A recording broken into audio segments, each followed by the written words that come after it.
Saya masih bersama pakar etika politik yang juga staf khusus Dewan Pengarah BPIP dan anggota Akademi Ilmu Pengetahuan Indonesia Komisi Kebudayaan Dr. Yohanes Haryatmoko atau yang dikenal Romo Moko.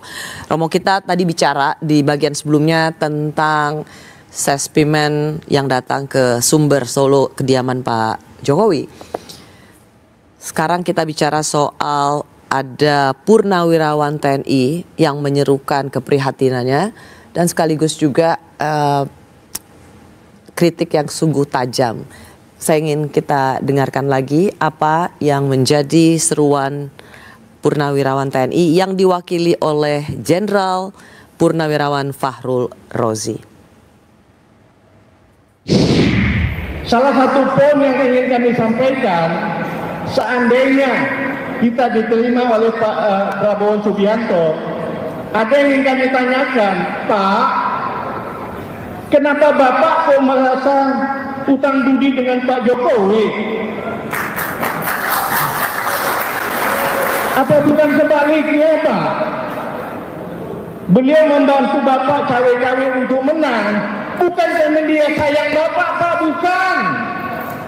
Jadi mestinya Bapak nggak utang budi ke beliau, beliau yang utang budi ke Bapak. Sehingga ingin disampaikan ke tadi, Pak, lain kali nggak usah lah hormat-hormat banget, sedang-sedang aja lah, Pak. Romo Moko, apa yang Romo lihat dari seruan purnawirawan TNI ini? Saya pertama-tama akan melihat sisi positif dulu, terus nanti saya akan melihat menganalisis secara kritisnya. Saya memahami keprihatinan para purnawirawan TNI ini. Yang pertama, mungkin kekecewaan terhadap praktek demokrasi sekarang, ya. Jadi ada anggapan, saya memikirkan begini, ada anggapan bahwa demokrasi saat ini telah menjadi alat untuk elite dan oligarki, tapi bukan kedaulatan rakyat yang sejati, ya. Pada konteks ini atau pada poin ini Anda melihat ini sesuatu yang positif? Sesuatu positif. Lalu juga positif juga mungkin mereka ingin mengatasi masalah komersialisasi politik, ya. Nanti ini kalau ada kaitannya dengan kembali ke UUD asli, ya. Yaitu ingin supaya apa ya, menghindari seakan-akan sekarang itu biaya politik sekarang itu tinggi dan politik uang itu marak. Dan pragmatisme dengan transaksional itu loh. Itu saya akan menangkap kalau ini dikaitkan memang asumsi saya benar, ya. Lalu juga bagaimana ingin memulihkan jati diri bangsa. Dan saya kira sebagai TNI mereka ingin ada legacy sungguh-sungguh pada Pak Prabowo. Mengapa dikatakan, mengapa Pak Prabowo Anda merasa berutang budi kepada Pak Jokowi, sedangkan Pak Jokowi tidak merasa utang budi kepada Anda? Ini kan sebetulnya mereka ingin menggarisbawahi apa yang saya sebutkan tadi mengenai legacy itu. Ya. Ya. Ingin melihat Pak Prabowo otonom gitu ya.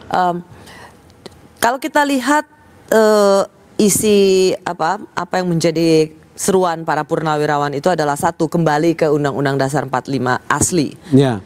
Mendukung program kerja Kabinet Merah Putih yang dikenal dengan Asta Cita, ya. Kecuali untuk kelanjutan pembangunan IKN, lalu menghentikan PSN PIK 2 dan lain sebagainya karena berdampak lingkungan, menghentikan tenaga kerja asing Cina secara jelas disebut sini yang masuk ke wilayah NKRI.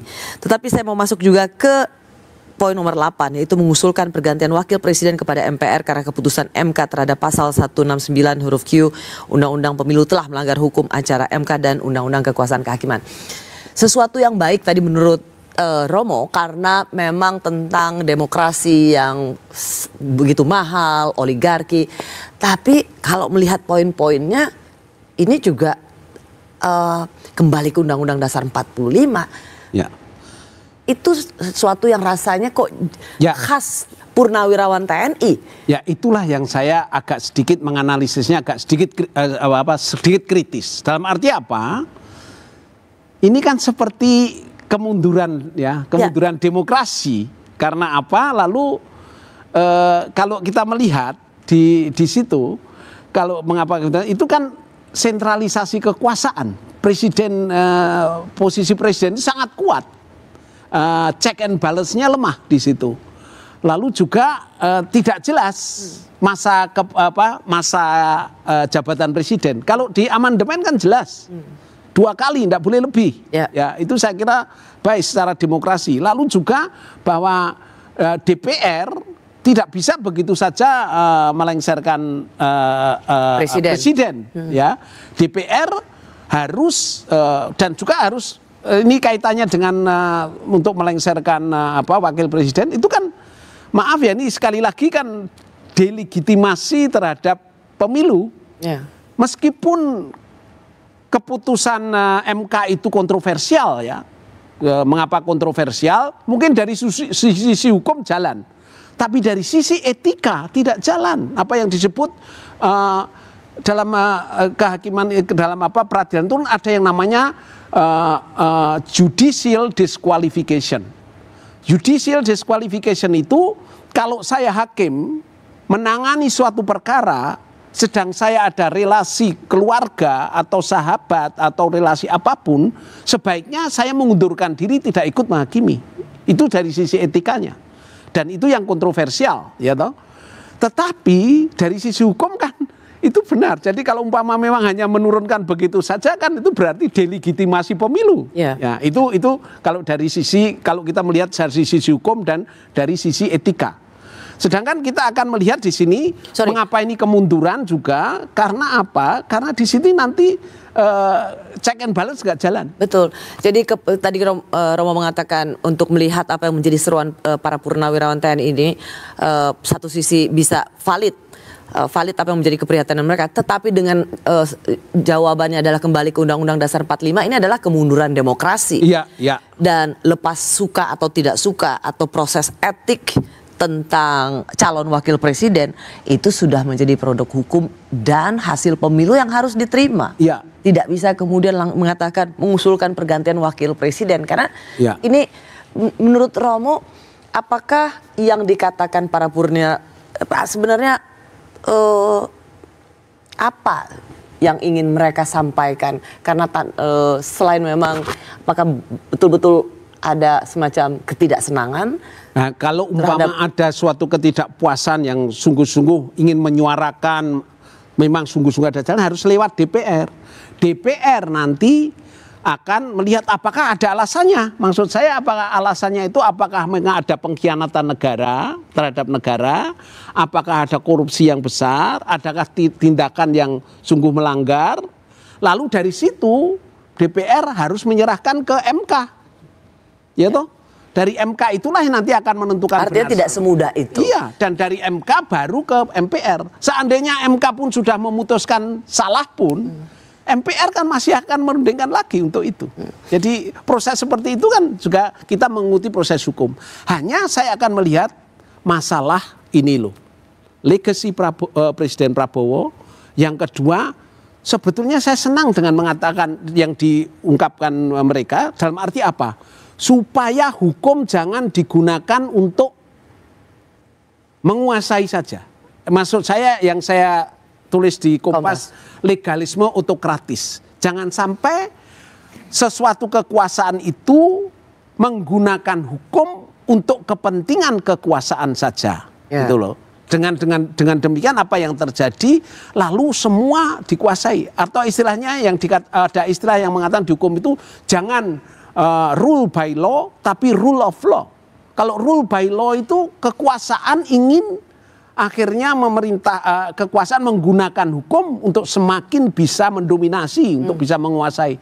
Sedang rule of law itu negara juga tunduk kepada hukum, sehingga melindungi dan individu dan warga negara setara, dan bisa juga dilindungi terhadap kekuasaan negara. Romo, kalau kita lihat ada Sespimen Polri ke Solo dan kemudian ada purnawirawan TNI yang menyuarakan suara-suara seperti ini, apakah ini juga semakin memperjelas adanya patron politik baju coklat di sebelah sini dan baju hijau di politik sebelah, yang kalau saya membaca salah satu tuntutannya itu kan juga menyangkut terhadap Polri ya. Jadi di sini juga bagaimana saya hanya berharap kekuasaan bisa bagaimana ya menyeimbangkan, mendamaikan kepentingan antara TNI dan Polri gitu loh. Ini kan maaf ya dalam arti tertentu kan juga ada ungkapan rasa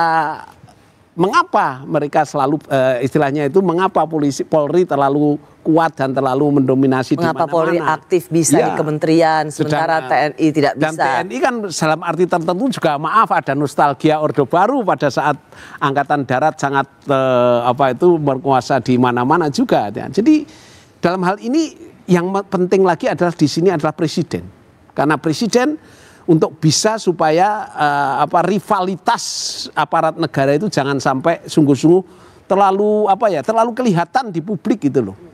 Romo, kalau kita lihat ada soal persepsi matahari kembar, lalu kemudian ada soal dari beberapa kelompok yang tetap mempersoalkan wakil presiden misalnya. Seberapa besar ini menjadi batu kerikil dalam kepemimpinan Presiden Subianto, atau ini hanya kebisingan yang tidak terlalu berarti? Bisa saja itu dianggap kebisingan. Yang penting politik saya tetap jalan.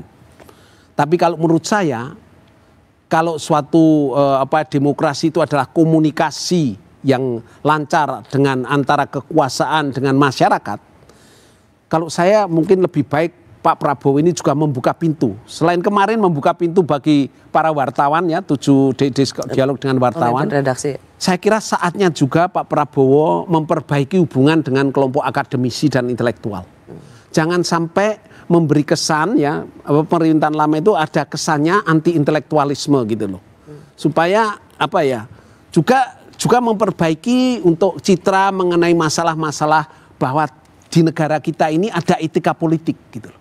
Ya, supaya kita bisa melihat bahwa ada etika politik. Karena biasanya yang cukup menyuarakan masalah-masalah etika politik itu dari akademisi dan sebagainya ya. Itu menjadi sangat penting saya kira. Ya, rasanya waktu itu juga disebut oleh Presiden Prabowo terbuka mau ketemu dan berdiskusi dengan mereka-mereka yang sangat kritis terhadap Indonesia gelap, sesuatu yang mungkin dipandang pesimis. Anda sangat mendorong Presiden Prabowo berdiskusi dengan saya kira itu, kelompok intelektual, kelompok-kelompok kritis. Ya. Kami kembali saat lagi.